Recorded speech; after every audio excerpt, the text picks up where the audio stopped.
Assalamualaikum warahmatullahi wabarakatuh. Perkenalkan, saya Kiki Sandi, mahasiswa Magister Pendidikan Dasar Universitas Terbuka dengan NIM 501113084. Pada video kali ini saya akan memaparkan hasil analisis dua artikel ilmiah yang membahas isu kesetaraan gender dan inklusi di sekolah dasar serta mengaitkannya dengan materi dari modul MPDR 5302. Video ini merupakan bagian dari tugas 2 mata kuliah Studi Komparatif Pendidikan Dasar di berbagai negara. Melalui analisis ini, saya ingin menunjukkan bagaimana isu kesetaraan gender dan inklusi menjadi bagian penting dalam pembelajaran di tingkat dasar. Kita semua tahu bahwa pendidikan dasar seharusnya menjadi ruang pertama bagi anak-anak untuk belajar nilai keadilan, kesetaraan, dan empati. Namun kenyataannya, bias gender dan kurangnya inklusi masih sering terjadi di sekolah-sekolah dasar, baik dalam hal peran sosial siswa maupun perlakuan guru di kelas. Untuk memahami lebih lanjut, saya menganalisis dua artikel yang memiliki tema serupa namun konteks berbeda. Satu dari Indonesia dan satu lagi dari negara maju yaitu Kanada. Dari sini kita bisa melihat bagaimana dua sistem pendidikan yang berbeda budaya dan kebijakan menangani persoalan gender dan inklusi di sekolah dasar. Artikel pertama ditulis oleh Danang Prastio 2020 berjudul Perspektif Gender dalam Penentuan Pengurus Kelas di Sekolah Dasar. Artikel ini berangkat dari kenyataan bahwa meskipun Indonesia telah menerapkan pengurusutamaan gender, praktik di lapangan masih menunjukkan ketimpangan peran sosial antara siswa laki-laki dan perempuan. Bias ini tampak jelas dalam penentuan struktur pengurus kelas, di mana siswa laki-laki hampir selalu menjadi ketua kelas, sedangkan siswa perempuan sering dijadikan sekretaris. Hal ini menunjukkan bahwa stereotip sosial tentang peran gender masih melekat kuat bahkan sejak usia sekolah dasar. Penelitian Prastio menggunakan pendekatan deskriptif kualitatif melalui studi literatur. Dari hasil kajian, ditemukan bahwa banyak guru dan siswa belum memahami perbedaan antara jenis kelamin dan gender secara tepat. Akibatnya, peran sosial di sekolah terbentuk bukan karena kemampuan, tetapi karena stereotip yang diwariskan secara budaya.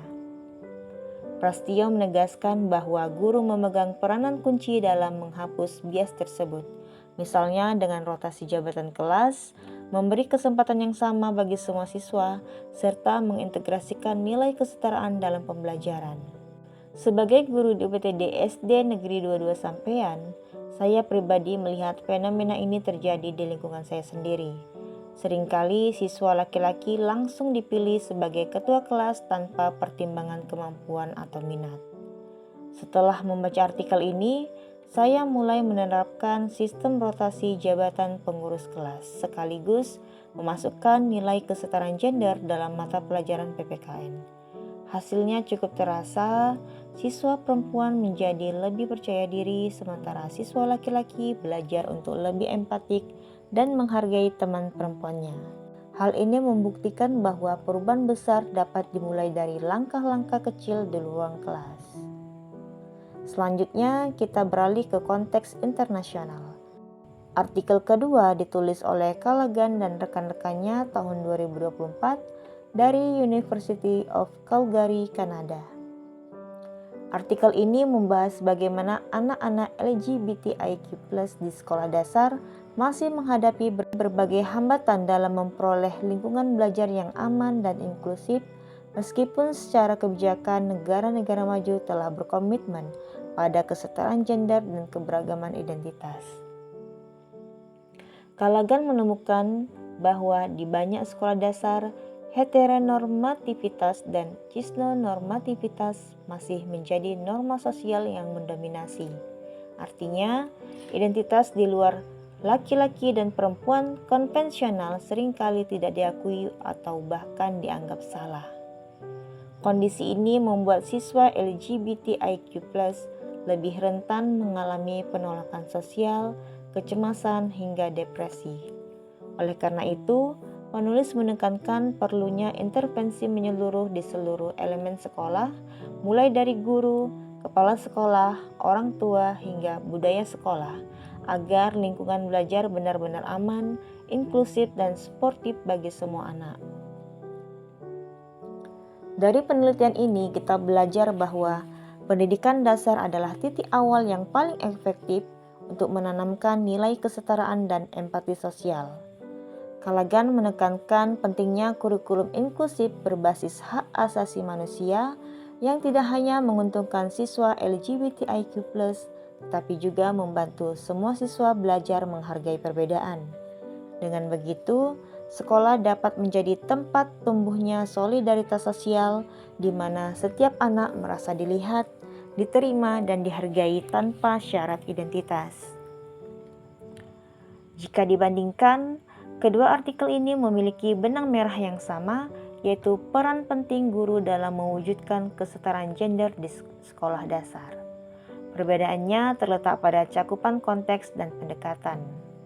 Prasetyo menyoroti bias gender tradisional di Indonesia seperti pembagian peran antara laki-laki dan perempuan.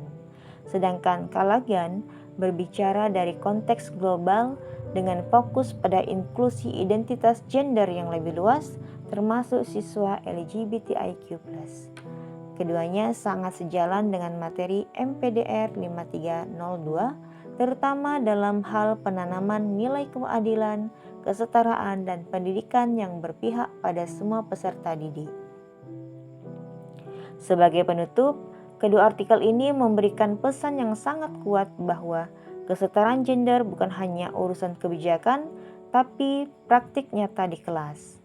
Guru memiliki posisi strategis untuk menumbuhkan budaya yang adil, terbuka, dan inklusif bagi setiap anak. Dengan memberikan kesempatan yang setara bagi semua siswa untuk memimpin, berpendapat, dan dihargai tanpa memandang identitas gendernya, kita sebenarnya sedang menanamkan benih keadilan sosial yang akan mereka bawa sepanjang hidup. Melalui refleksi ini, saya semakin yakin bahwa pendidikan dasar adalah kunci perubahan sosial yang sejati dan peran guru menjadi sangat penting dalam membuka jalan menuju masa depan yang lebih setara dan manusiawi. Demikian paparan saya terkait tugas 2 ini. Saya akhiri. Wassalamualaikum warahmatullahi wabarakatuh.